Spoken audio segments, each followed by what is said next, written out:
Hi, my name is Megan, and I did my Wonderful World of Psychology project on co-occurring disorders in the justice system. Before I start going over my presentation, let's go over some quick definitions.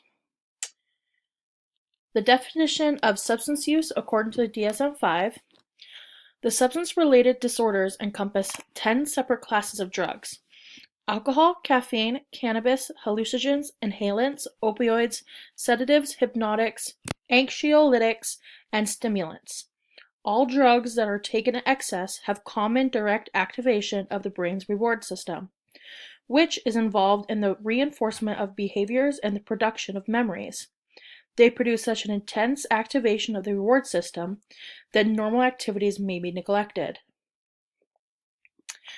Co-occurring means individuals who have mental illnesses and substance use disorders, including drugs or alcohol. Bipolar disorder means a mental illness disorder associated with episodic mood swings ranging from depressive to manic highs.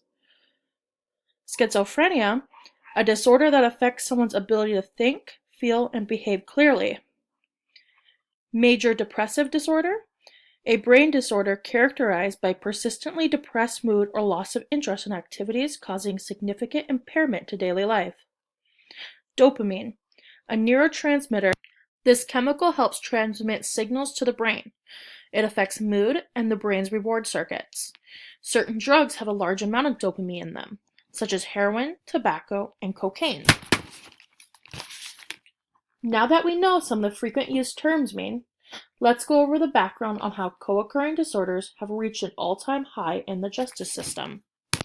Research was conducted by the Center of Prison Health and Human Rights to find out how many inmates were sentenced to prison because of drugs. Since the war on drugs was announced by President Nixon in 1971, after the rise in crack cocaine epidemic in the mid-1980s, drug-related offenses have risen dramatically. In 1980, there were 40,900 people incarcerated for drug-related crimes. By 2013, this number has jumped to 489,000 people. This has left the criminal justice system with a vast majority of people who suffer from substance abuse. A national study in 2013 took data from 5 major American cities. When citizens of these cities were arrested, 63 to 83% had drugs in their system. Marijuana and cocaine were the most common. Between the years 2000 to 2013, the percentage of arrestees with opiates in their system has increased. Most people who have been arrested for drug-related crimes relapse when reintroduced to their community. When talking about treatment being offered in jails or prison, it was estimated that only 11% actually receive counseling and rehabilitation services. There was a giant push in the 1900s to get rid of psychiatric institutions because of inhumane quality of life. There has been a direct correlation between deinstitutionalized and the rising numbers of mental health patients in the criminal justice system. In 1955, there was 559,000 patients in mental health institutions, and in 1999, it went down to 80,000, resulting in the frequently used term of criminalization of individuals with mental illness. People with mental illness who don't have adequate treatment in their community often commit minor offenses, which results in being arrested and prosecuted. Oftentimes, people with mental illness start to establish a revolving doors to the jails, never receiving treatment they need. The Bureau of Justice Statistics found that people with mental illness are more likely to have a current or past violent offense, to be serving longer sentences, to violate correctional rules, and to be a victim of incarceration violence. Rates of serious mental illness such as bipolar disorder, major depressive disorder, and schizophrenia are 4 to 6 times higher in jails and 3 to 4 times higher in prisons than the general population. Many of these individuals are put in solitary confinement. When in solitary confinement, these people have a high risk of trauma, long-term psychological impairment, and psychiatric decompensation.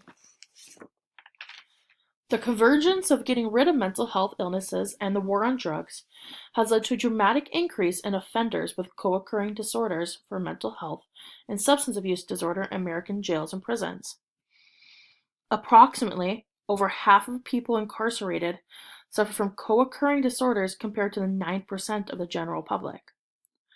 This problem is more common in jails. Jails are defined as being locally operated and hold inmates for less than a year. Because of the short time frame, the chance of getting treatment is exceptionally low. In 2006, a study was conducted by the Bureau of Justice Statistics found that 76% of jail inmates who had mental illness problems also met criteria for substance dependence or abuse. These individuals remain in jails, prisons longer than people with co-occurring disorder, and are more likely to be incarcerated within 1 year of discharge than those with only a mental illness or substance abuse disorder. Increased risk of violence among people with co-occurring disorder are primarily because of substance use disorder or antisocial personality, not because of the mental illness. Offenders with co-occurring disorders usually share a predisposition that increases their risk for both types of disorders. Genes have an impact in the development on individuals with poor coping skills and the inability to manage environmental stressors. Several regions of the brains are associated with increased risk for mental illness and substance use. Other regions of the brain involved in neurotransmitters, dopamine, influence both mental and substance use disorders. Several common environmental facts enhance the vulnerability for both mental and substance use. Some of them are traumatic events, poverty, educational and vocational difficulties, social isolation, and residing in a neighborhood with high drug problems. Substance use has been found to rekindle triggers in the various mental disorders. And on the other hand, brain changes because of mental disorders can leave a person more vulnerable to addiction by enhancing the pleasurable effect. People with serious mental disorders also tend to use substances to help with psychiatric symptoms. Many interventions have proved effective with treating people with co-occurring disorders. The effective treatment options are illness management and recovery, integrated group treatment, cognitive behavior therapy, therapeutic communities, assertive community treatment, family psychoeducation, social skill training, case management, and the use of medication for both substance use and mental illness. Some of these treatments are utilized in the justice system, but they aren't common. The best approach to treating people with co-occurring disorders is for them to attend treatment facilities instead of jail sentences. However, with the limited amount of rehabilitation services, incarceration is the alternative. Incarceration for individuals with co-occurring disorders generally lead to poor outcomes. Treatment in jails and prisons is usually inadequate with both scope and quality. Most jails and prisons don't provide medication-assisted treatment for substance use disorders, and ones with mental illness may not receive their usual medication for their diagnosis because jail systems only have a limited variation of medication they can pass out, leading for people to receive different medication often results in exacerbation of psychiatric symptoms and the presence of adverse side effects from this new medication. So what as a society can we do? Is the answer more treatment facilities, educating the justice service staff, raising awareness to the general public? Maybe a little of each one. Treatment facilities are sparse. Many either can't afford them or their waiting list is long. Some treatment facilities accept Medicaid or a sliding fee scale, but those are in high demand. Others accept private insurance, but chances are many of these people don't have that luxury. However, if these services were more accessible, studies show this would be the best outcome, both in the justice system and the communities.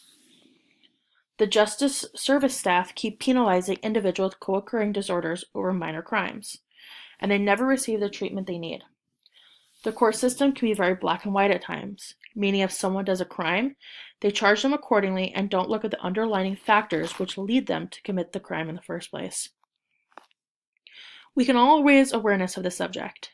Speaking about addiction and mental problems is taboo. Many don't want to talk about it, nevertheless learn. It needs to be discussed before policies and procedures can be put in place. Let's break the silence. Just because you suffer from addiction or mental illness, or both, doesn't mean you're less than others. Some of us get lost on this journey we call life. We can benefit from some help. The best way to help someone is to love them and support them. Some of these problems will never be completely solved. To solve them, addiction and mental illness will have to be non-existent. The only thing we can do is understand the struggle, educate others, and to promote the expansion of treatment facilities opposed to jail time.